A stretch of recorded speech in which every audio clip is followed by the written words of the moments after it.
What on earth was she doing? So messy. Ugh. Hey, welcome to Storyland. Sorry, this place is a little bit of a mess. Today, we're talking about kindness, while we take a look at the story of a woman who really knew how to lend a helping hand. There is so much.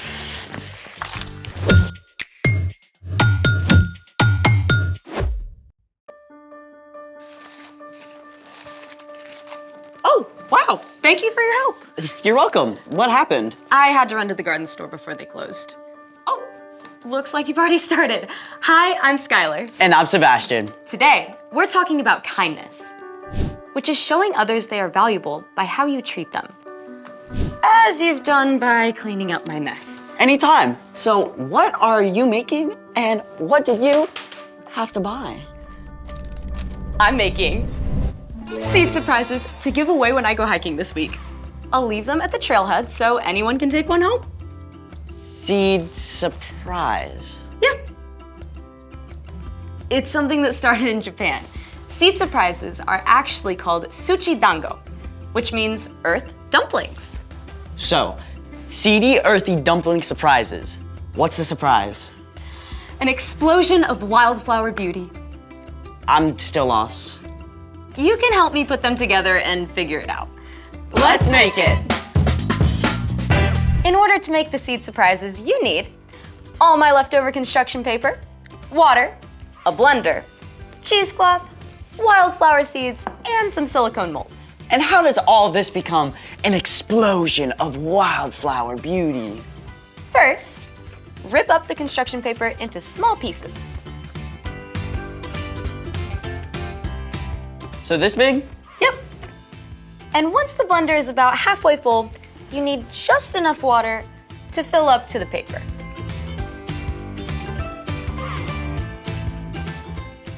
Like this?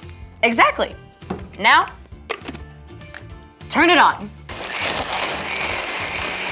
And blend until it's a smooth mush. Definitely mushy. Now it's time to strain the water out. With the cheesecloth? Exactly. Ready? Yes.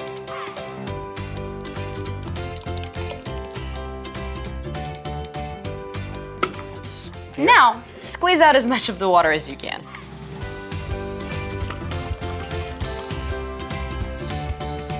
Oh, that looks like modeling clay. Kind of feels like it too. Do you mind pouring the water out of the bowl? Yeah. Thank you. I got the bowl. Time to add the seeds and mix it. Did you wash your hands? Always. Then we put the seedy mush into the molds. Exactly. I'm gonna get flowers from my flower. And I'll make a butterfly for our butterflies. Now, let them dry for 24 hours. When they're done, they'll look like this. Then what? Put them anywhere you want flowers, but do ask permission first. Just toss the seed surprise into a patch of dirt or grass, and as the paper decomposes, the seeds will open and flowers will grow. And it's really cool that it uses up leftover scrap paper. Speaking of gathering leftovers, it's time for The story before the story. Today, we're in the book of Ruth in the Old Testament. After God led the Israelites out of Egypt into the wilderness and finally to the land God had promised to them, the people were ruled by judges. But even in the promised land, the people experienced times when there's very little rain and not enough food. During one of these times, a man named Elimelech and his wife Naomi moved to the land of Moab, where there was more food. They had 2 sons who both married Moabite women. After a few years, the 3 men died and the 3 women were left there on their own, which is where our story starts. Take it away. Hey everyone, I'm Padma. After Elimelech and his 2 sons died, Naomi, Orpah, and Ruth were left alone. But Naomi heard that God had provided food in her homeland, so she decided to travel back to Bethlehem, her hometown. Both of you go back.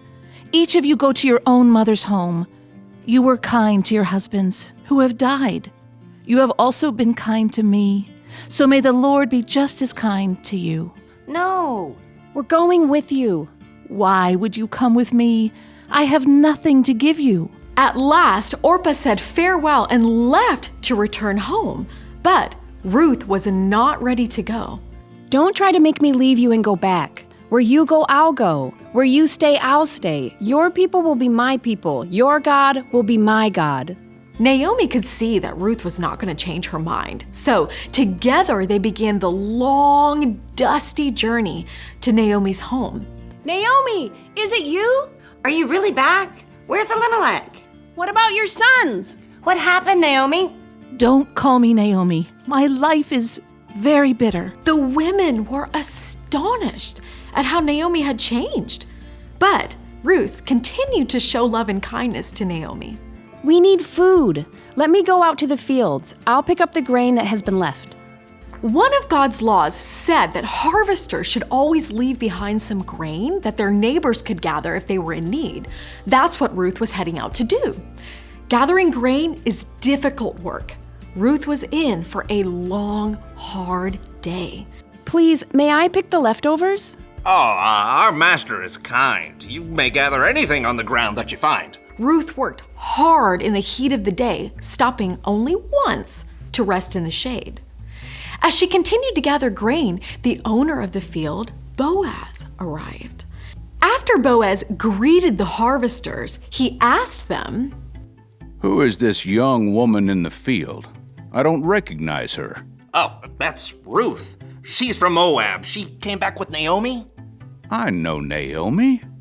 Elimelech was part of my family. I will speak with her. Ruth, you are welcome to gather here and in all my fields. When you are thirsty, get water from the water jugs. Rest when you need to. You are safe here. Sir, why are you being so kind to me? I'm not even from here. I've heard about your kindness to Naomi. I know that you left your family and your country. May the Lord reward you for what you have done. Boaz even made sure that his men left extra grain behind for Ruth. When Ruth returned to Naomi that evening, Naomi was amazed to see how much grain she had gathered.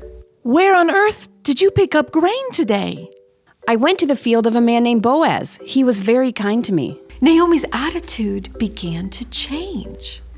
May the Lord bless him. The Lord is still being kind. That man is a close relative of ours. He's one of our family protectors. Ruth continued to gather grain from Boaz's fields, and in time, Ruth and Boaz were married. Ruth gave birth to a son named Obed, who ended up being the grandfather of King David and the lots of greats grandfather of Jesus. The Lord be praised. Thanks to Ruth's kindness to Naomi and Boaz's kindness to Ruth, Naomi was able to let go of her bitterness and welcome joy back into her life. The end. Wow, Ruth was so patient with Naomi.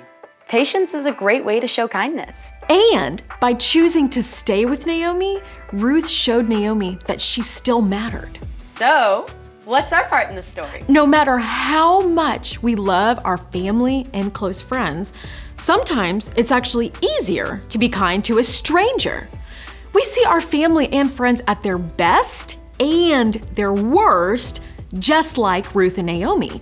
But you can still choose to be kind, even when someone you love is driving you nuts. Yeah, when my brother gets grouchy, it's annoying.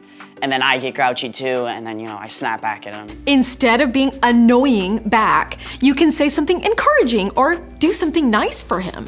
Yeah, to be honest, it's so easy to bug someone you love because you know them so well. Like making annoying noises. Or poking them in the arm. Choosing kindness means you're not going to push any of those buttons. Plus, you can choose kindness by thanking your family or friends when they help you. Especially your parents, because they do so much for you. Saying thank you is a great way to show them you value them. Sounds like you've got it. See you next time. Bye. So here's the thing. Be kind to the people closest to you. It'll be like a kindness surprise growing all over your home. Speaking of, I gotta get ready for my hike and give away these seed surprises. Can I join you? Of course. Thanks for joining us in the Story Lab. See you next time. So, what kind of flowers are gonna grow from these? It'll be a surprise, but it'll also be beautiful.